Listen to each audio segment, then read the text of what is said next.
உடையார் இரண்டாம் பாகம் 109வது அத்தியாயம். இதுதான் வீடா? இதுதான் வீடா? இளவரசர் ராஜேந்திரர் திரும்ப திரும்ப கேட்டார். இவ்வளவு பெரிய தோள் பையை ஏன் இங்கு மாட்டி வைத்திருக்கிறாய் என்று சுட்டிக்காட்டி வினவினார். தோள்பை ஈரமாகிவிடக்கூடாது. நான் நனையலாம், என் மனைவி நனையலாம், அவள் பெற்றெடுத்த 6 மாத குழந்தை கூட நனையலாம். இந்த தோள் பையை நனைத்துவிட்டால் மறுபடியும் அதை துருத்தியாக உபயோகப்படுத்த முடியாது. ஓட்டை விழுந்துவிட்டால் என்ன தைத்தாலும் காற்று வெளியே போய்விடும். எனவே நல்ல துருத்தியை ஜாக்கிரதையாக வைத்துக்கொள்வது மிக முக்கியம். எனவேதான் இந்த தோல் துருத்தியை கவனமாக வைத்து கொண்டிருக்கிறேன் என்று அவன் பதில் சொன்னான். ஏன் ஜன்னல் வைத்து கொள்ளவில்லை? இளவரசர் கேட்டார். ஜன்னல் வைத்து கொள்ளக்கூடாது என்று சட்டம் இருக்கிறது. அப்படியா? யார் இட்ட சட்டம்? தெரியாது. எங்கள் வீடுகளுக்கு திண்ணைகள் கூட இருக்கக்கூடாது என்று சொல்லியிருக்கிறார்கள். திண்ணையில் அமர்ந்து பேசினால் கர்வம் வந்துவிடுமாம். யாரையா இதை சொன்னது? அந்தணர்கள் சொல்வதுதானே சோழ தேசத்தில் சட்டம்? இல்லையே, இங்கு ஆட்சி செய்வது அந்தணர்கள் இல்லையே. உடையார் ஸ்ரீ ராஜராஜர் அல்லவா ஆட்சி செய்கின்றார். பேரரசர் ராஜராஜர் தான் ஆட்சி செய்கிறார். ஆனால் ராஜராஜரை ஆட்சி செய்வது அந்தணர்கள் என்பது எங்கள் அபிப்பிராயம். நிறுத்துங்கள், அளவுக்கு மீறி பேசுகிறீர்கள். ஊரில் தலைவனாக இருந்த கிழவன் உரத்து கத்தினான். வாலிபர்கள் மௌனமானார்கள். இல்லை, அவர்களை பேசவிடுங்கள். அவர்கள் மனதில் என்ன இருக்கிறது என்பதை தெரிந்து கொள்ள நான் ஆசைப்படுகிறேன்.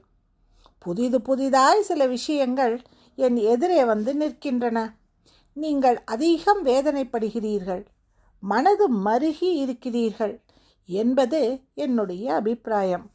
சோழ தேசத்து படைகள் பல போர்களில் வெற்றி பெற காரணமாக இருந்த நீங்கள், பின்புலமாக இருந்த நீங்கள் அதிகம் வேதனைப்படுகிறீர்கள் என்று நான் கேள்விப்பட்டேன். அதனாலேயே இங்கு வந்து இறங்கியிருக்கிறேன். உங்கள் வேதனை என்ன? குறிப்பாய் சொல்லுங்கள், தெளிவாய் சொல்லுங்கள், உண்மையை சொல்லுங்கள், எந்த பயமும் இன்றி சொல்லுங்கள். சொன்னால் என்ன செய்வதாக உத்தேசம்? ஒரு இளைஞன் முன்வந்து கேட்டான். பெண்கள் பயத்தில் வாய் பொத்தி கொண்டார்கள். ஆண்கள் தலையில் அடித்து கொண்டார்கள். வேகமாய் திரும்பி ராஜேந்திரர் அவனை முறைத்து பார்த்தார். என்ன கேள்வி கேட்கிறாய் என்று அடிக்குரலில் உரும்பினார். எங்கள் குறைகளை உங்களிடம் சொன்னால் நீங்கள் என்ன செய்வதாக உத்தேசம் என்று கேட்கிறேன். அந்த கருமார சேரனின் தலைவன் ஒரு அடி முன் வந்தான். பளீரென்று அந்த இளைஞன் முகத்தில் அடித்தான். மரியாதையாக பேசு. ஒட்டுமொத்தமாக உன் குலத்திற்கு இழுக்கும் அசிங்கமும் தேடி தந்து விடாதே. அவர் இளவரசர், நாளைய அரசர். அவர் பக்கத்தில் வந்து உன் குறைகளை கேட்கிறார் என்ற ஒரே காரணத்துக்காக அவரை நோக்கி கேள்வி கேட்கின்ற தகுதி உனக்கு வந்துவிடவில்லை.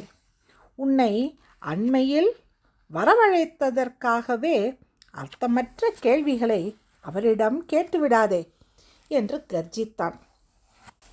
என் கேள்விகளில் அர்த்தம் இருக்கிறது. அடியை வாங்கி கொண்ட அந்த இளைஞன் மௌனமாக பதில் சொன்னான். சட்டென்று இளவரசர் அவனை நெருங்கினார். இவனை தொந்தரவு செய்ய வேண்டாம். உன் கேள்வியில் என்ன அர்த்தம் இருக்கிறது என்று கேட்டால் நான் பதில் சொல்வதற்கு உதவியாக இருக்கும். நான் கேட்கும் பொழுதே உங்கள் குறைகளை நீக்குவதற்காகத்தான் கேட்கிறேன் என்கின்ற எண்ணம் உனக்கு ஏன் வரவில்லை? நான் விளையாட்டுக்கு கேட்டு விளையாட்டாக போய்விடுவேன் என்று ஏன் நினைத்து கொண்டிருக்கிறாய்? அப்படி ஏதேனும் ஒரு விஷயம் இங்கு நடந்ததா? உன் குறைகளை எந்த அதிகாரியிடமாவது சொல்லிவிட்டு அந்த அதிகாரிகள் சிரித்துவிட்டு போயிருக்கிறார்களா? சொல், யார் என்று பெயர் சொல். மெல்ல இளவரசர் குரலில் சூடேறியது. இதுவரை எந்த அதிகாரியும் இம்மாதிரியான கேள்விகளை கேட்டதில்லை. உங்களுக்கு என்ன வசதிகள் வேண்டும் என்று எவரும் வினவியதே இல்லை. மாறாய், உங்கள் வசதிகளை பற்றி எனக்கு அக்கறை இல்லை, எனக்கு செய்ய வேண்டியவற்றை செய்யுங்கள் என்று கர்ஜித்துவிட்டு கட்டளையிட்டு விட்டு தான் போயிருக்கிறார்கள். பிறகு இந்த சந்தேகம் ஏன் உனக்கு வந்தது? எங்களுக்கு செய்ய வேண்டிய வசதிகளை நாங்கள் கேட்டால் அதை முடிவு செய்ய வேண்டியது சோழ அரசரின் குடும்பம் அல்ல, இளவரசர் ராஜேந்திரர் அல்ல என்பதால் இதை கேட்கிறேன். இளவரசர் ராஜேந்திரர் செய்யாமல் வேறு யார் செய்வார் என்று நீ நினைக்கின்றாய்? லேசான பதட்டத்தோடு ராஜேந்திரர் கேட்டார். மன்னர்தான் செய்ய வேண்டும் என்று நினைக்கின்றாயா? வேறு யாரோ வினவினார்கள்.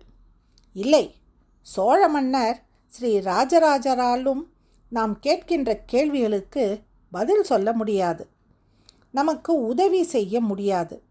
அதனால்தான் சோழ மன்னர் ஸ்ரீ ராஜராஜர் இந்த பக்கம் வந்தாலும் நம்மை கண்டுகொள்வதில்லை, எந்த கேள்வியும் கேட்பதில்லை என்று சொல்லிவிட்டு சிரித்தான்.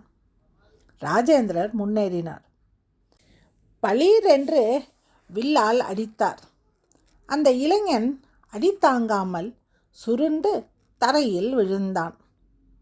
சோழ மன்னரை இழிவாக பேசுகின்ற விஷயத்தை இத்தோடு விட்டுவிடு. எல்லாம் தெரிந்தவனாய் பேசுகின்ற திமிரை உடனே கைவிடு. நீ புத்திசாலியாக இருக்கலாம், உனக்குள் 1000 குறைகள் இருக்கலாம். ஆனால் சோழ மன்னருக்கு எதுவும் தெரியாது, எதுவும் செய்ய லாயக்கற்றவர் என்கின்ற மாதிரி பேசுகிறாயே, இதை என்னால் பொறுத்து கொள்ள முடியாது. நான் உள்ளத்தில் இருந்து பதில் சொல் என்று கேள்வி கேட்க நீ சொல்கிறாய் என்பதால் நான் உன்னை மன்னித்தேன். மற்றபடி நீ ஏதேனும் ஒரு இடத்தில் வேறு ஏதேனும் ஒரு விதமாய் இதை பேசியிருந்தால் உனக்கு மரண தண்டனை நிச்சயம். ஏன் என்னால் உன் குறைகளை தீர்க்க முடியாது என்று நினைக்கின்றாய்? நான் கேட்கின்ற கேள்விகள் உங்களோடு சம்பந்தப்பட்டவை அல்ல. என்னுடைய வேண்டுதல்கள் சோழ அரசரால் கொடுக்கப்பட்டவை அல்ல. நான் காசு கேட்டால் நீங்கள் கூடை கூடையாய் கொண்டு வந்து இறக்கி விடுவீர்கள். நான் செந்நெல் அரிசி கேட்டால் நீங்கள் வண்டி வண்டியாக கொண்டு வந்து சாய்த்து விடுவீர்கள். நான் உடுத்துவதற்கு துணிகள் கேட்டால் அவைகளையும் கொண்டு வந்து இறக்கி விடுவீர்கள். இதையெல்லாம் உங்களுக்கு பயன்படுமே தவிர எனக்கு பயன்படாது. நான் கூடுதலாக வேலை செய்ய வேண்டியிருக்குமே தவிர என் குடும்பம் செழித்து வளர்வதற்கு உதவாது. உன் பெயர் என்ன? கந்தன். ஏன் கந்தா?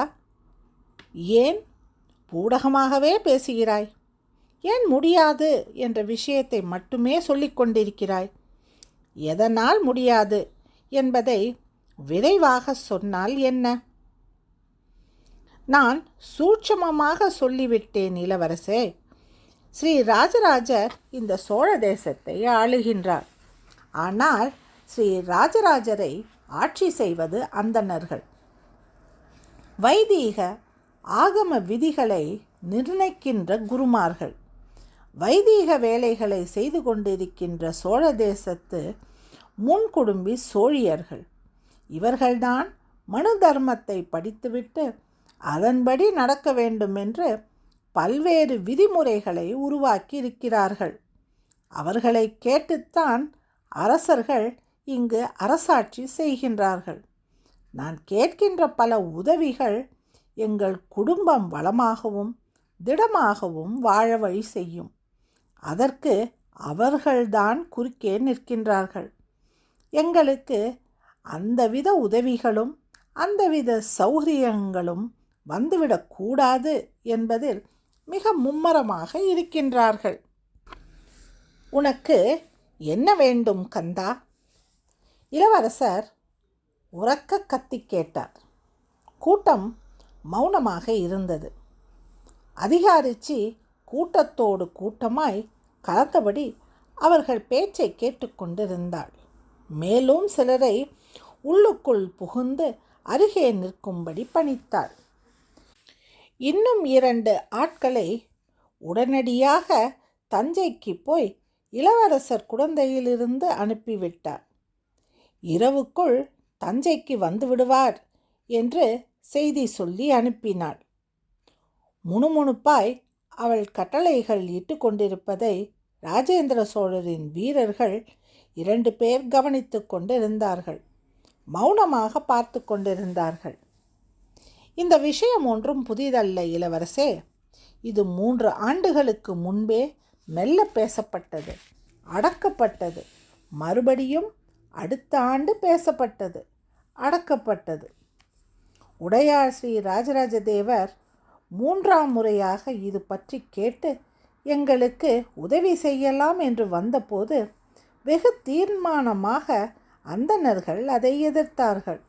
கூடாது என்று சொன்னார்கள்.